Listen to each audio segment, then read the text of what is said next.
во суштина преговорите од корен се менуваат и бараат поголема политичка одговорност од страна на националните институции.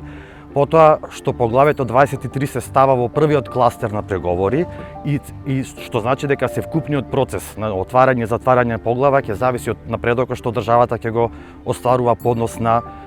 напредокот во поглавето 23 правосудство и темелни права. Она што ние го препорачуваме е овој процес да биде крајно сватен, значи да има јасна политичка посветеност и потоа да се внимава при подготовка на националните документи, односно акцијските планови кои се однесуваат на ова поглавје, за да има се поголема и посеопфатна вклученост од страна на граѓанскиот сектор, особено нели од академската заедница, за да може да се искористи севкупниот потенцијал и експертиза кој може да се понуди за напредокот во ова поглавје. Државата сега во оваа подготовка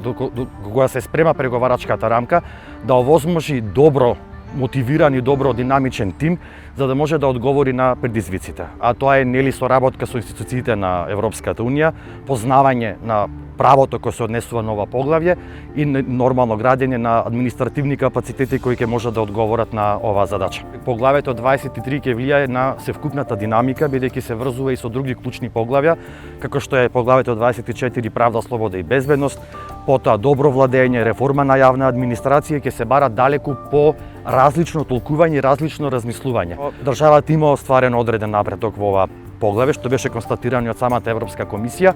но цениме дека ќе се бара далеку по посветен политички процес кој на крај ќе ги даде крајните резултати, а тоа е влез на државата во Европската унија.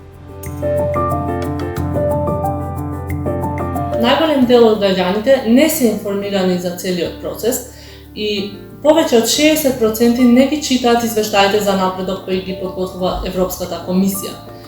Повеќето не знаат кои области ги вклучува поглавје 23.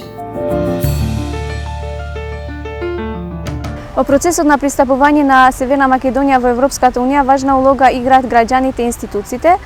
Граѓаните можат да побараат од институциите да бидат потранспарентни и да дадат отчетност за нивната работа, додека институциите треба да продолжат со имплементација на реформите и да дадат резултати во областите кои се клучни за пристапување на Македонија во Европската унија. Институциите мора да бидат многу поблиску до населението во руралните средини, бидејќи треба да ги има повеќе и да работат на терен со тоа што населението во руралните средини ќе може да се запознаат со нивните права и всушност ќе ги имаат истите права како и населението во урбаните средини, односно пристап до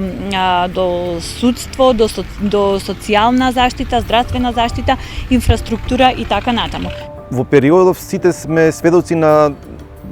дискусии кои што веќе се водат во изминативе години во делот на реформите кои што треба да се направат во патот на приближувањето на Република Северна Македонија кон Европската унија. Спроведувањето на реформите започна многу одамна, меѓутоа сепак